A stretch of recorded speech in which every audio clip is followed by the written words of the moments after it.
Earlier in 2022, I was the guest on the Flower Podcast with Scott Shepard. I had an amazing time talking about all things business, flowers, and the things that can trip us up as entrepreneurs. And Scott and I had several times where we were laughing about things, but other times when we were being serious about some things that really can affect us. So, over the next few episodes, I thought I would take a few snippets from our talk and dive a bit deeper.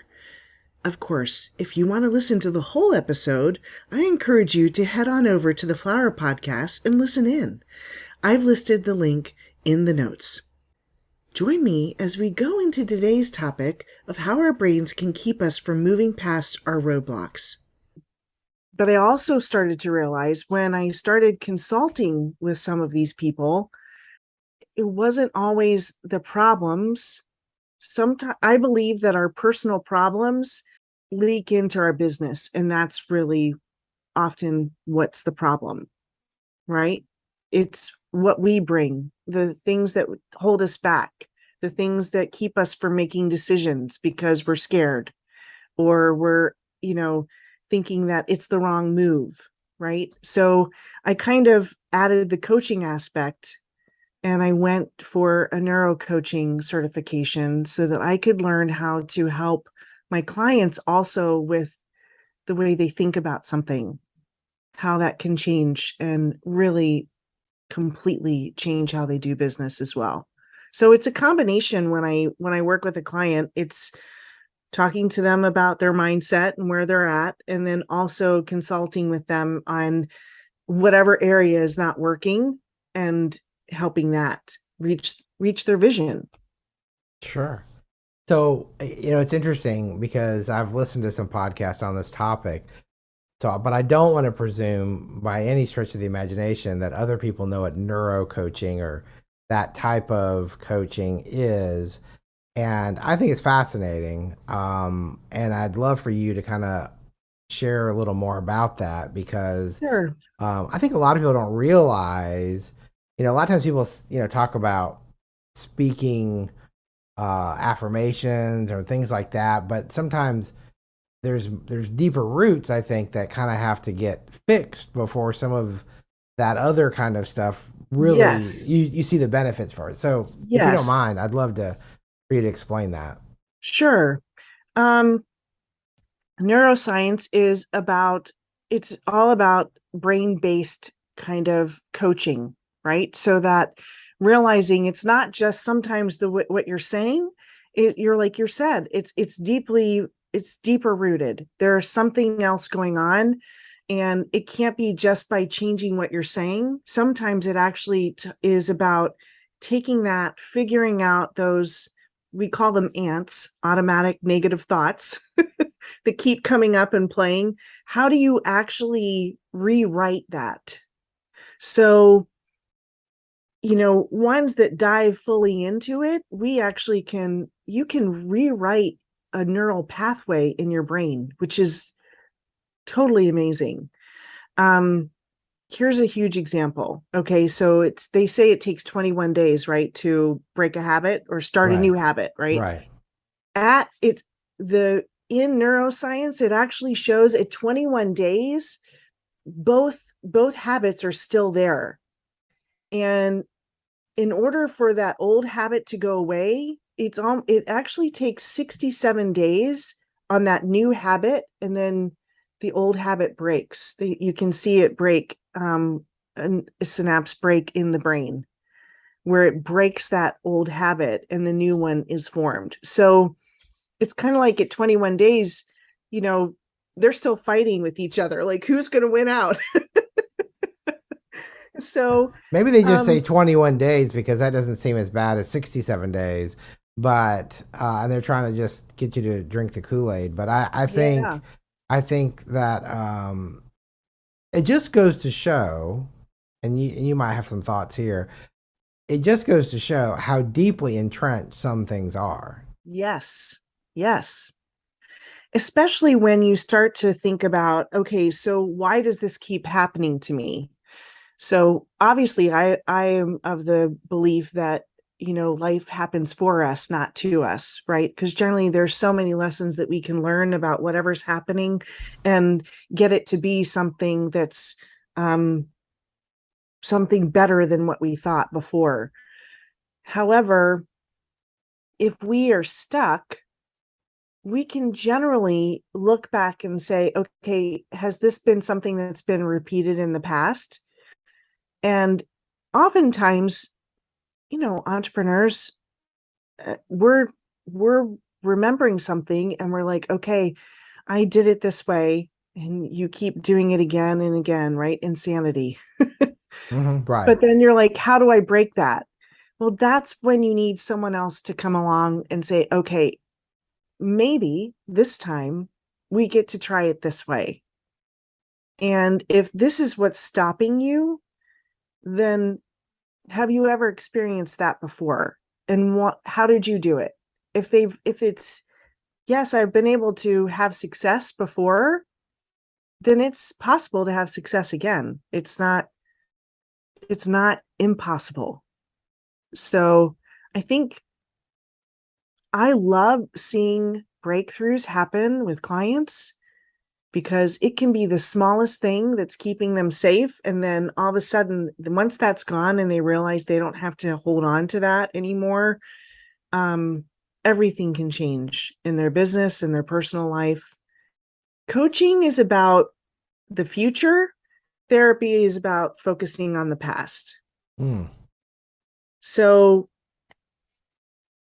as a coach, that's really what I go for. That was just scratching the surface of what neurocoaching is about. Let's go a bit deeper. What happens when we start focusing on the future and start realizing the opportunities that we have waiting in front of us, if we can just get past some of those roadblocks that we have put up for ourselves? Once you identify those automatic negative thoughts, you can trace any thought back to one of the big 3 core needs. What are those? Well, in a nutshell, it's that we all want to feel loved, safe, and worthy, or enough. Everything leads back to that.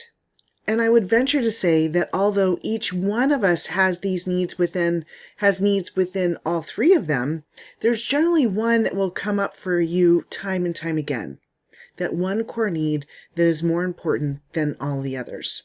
Let's talk about some different scenarios so you can understand this just a little bit more. Are you a person that is always searching and wanting to feel loved? Maybe circumstances happened when you were younger, when there wasn't someone around you that told you that you were loved. Or you grew up in a home with a single parent and you felt like there was something missing. Perhaps when you're in that situation, when a thought comes to you of, why doesn't that person like me? Or did I do something wrong? Or why am I reacting to so-and-so leaving early from my party? Or I hate when they talk to me that way. Often these are thoughts that come up for us when we are missing that core need of love. The next big core need is around feeling safe.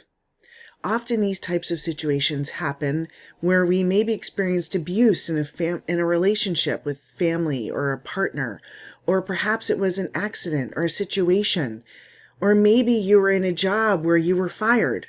Certain situations will trigger you, so you look for ways and situations where you can feel safe. Or perhaps your biggest core need is the one of feeling worthy or enough. You're always out to try and prove yourself and others that you are enough. You're worthy to be able to hold this position. These core needs come up consistently throughout our life. They tend to knock us off our game, and often we form beliefs around the thoughts that we have from these situations, and we start believing these things around these core needs. When that happens, we make decisions based from those beliefs. And from those decisions that we make, we take actions which cause the results we get. These things can happen in a matter of minutes. Our subconscious mind is making thousands of automatic decisions for us that, unless we take time to analyze it, we often aren't even aware that we're making those decisions. Think about it. In order for me to feel safe, I lock my front door at night. It's a subconscious action I take every night before I go to bed to make sure that the door is locked and the light is turned on outside. I make this decision, even though it's a subconscious one, so that I can feel safe. If I lock the door, then that means no one can get in. Therefore, I feel safe because the result is that no one can get in my house. This is what we believe and do just on a basic level. Obviously, we take these things to much greater levels when we're talking about how we deal with our lives. And these basic decisions that we make personally are how we end up making decisions in our business. If we're not happy with the result that we're getting, we can look back and start to think of, okay, what belief am I holding onto about this? For instance, let's say you've hired an employee. It's been about 6 months, and they've been trained in everything you do there at your studio. One day, you realize that this person has been stealing from your business. What do? Your mind starts to race.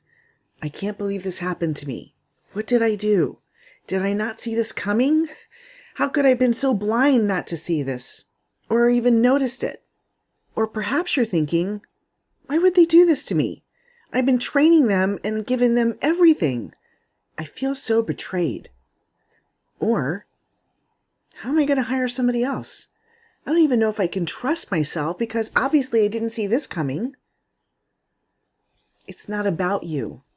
It's about them. They stole the money. They have a need that they decided to fill. And you're like, okay, I need to get rid of this person right away. But oh my gosh, I've got all this work that I have to get done. So what are you going to do? Are you going to let them stay? Or are you going to fire them? Okay, let's say you fire them. You realize that even with the amount of work that you have to get done and all that is on your plate, it's so much better. It's not healthy for you to keep them on if they've stolen from you. So you decided to let them go. And then what? You get to take a step back and make some decisions. Some will be thinking, I don't want to be in this situation again. But what is that outcome? That outcome means that you won't hire any more help. You're going to keep piling everything on and keep on taking it because you've decided you're afraid to hire someone again. I know you're afraid that someone might do that again to you, and you definitely don't want to repeat that. Or you can decide you're going to go back through the process of advertising for someone, interviewing, etc. All the while, the fact that you've invested your time and energy into training someone that stole from you is looming in the back of your mind. How about this? What if you stopped and thought it through a bit and said, okay, what can I do differently this time in the hiring process to reduce the feeling of not being safe to hire someone else? What can I learn from this situation? Well, how about looking into doing background checks? Do you have a strategy around how you want to hire? Do you have a checklist of the things that are important to you? Do you have a procedure around hiring that is in place so that you can feel more secure in the process around it? Do you need to put some safety measures in access to money that's in your place of business or in the business accounts online? What does that look like? You can decide to make things a little bit easier for yourself this time around. These are lessons that you learn and make decisions around. How are you making decisions, and what are the results that you're getting? If you want different results, you get to go back and start thinking about what thoughts that are coming up for you, because those thoughts produce emotions that start to form the beliefs that I will hold, right? From those beliefs, I make the decisions, and the decisions that I make produce the actions that bring about the results that I get. Now, I know this might be a little woo-woo or mind-boggling for you today. You might even be, oh my gosh, Christy, this is too much information to process. Then go back and just listen to this again. This is what happens when we let life leak into our business. Take a moment and look back and decide, where do I want to go? How do I want to do things? Am I struggling in this area? Or has this been a challenge? Okay, why has it been a challenge? What am I believing about this situation that's been making it a challenge? Is that true? Well, if it is true, then what else can I do? How can I make a change to see a different result? I believe if you go back and concentrate on these things, you'll start to see these things differently. You'll do something differently, and you'll start to see different results. I hope you've enjoyed this today as I went a little bit deeper into that conversation. Stay tuned next week when we look at another snippet of my conversation with Scott.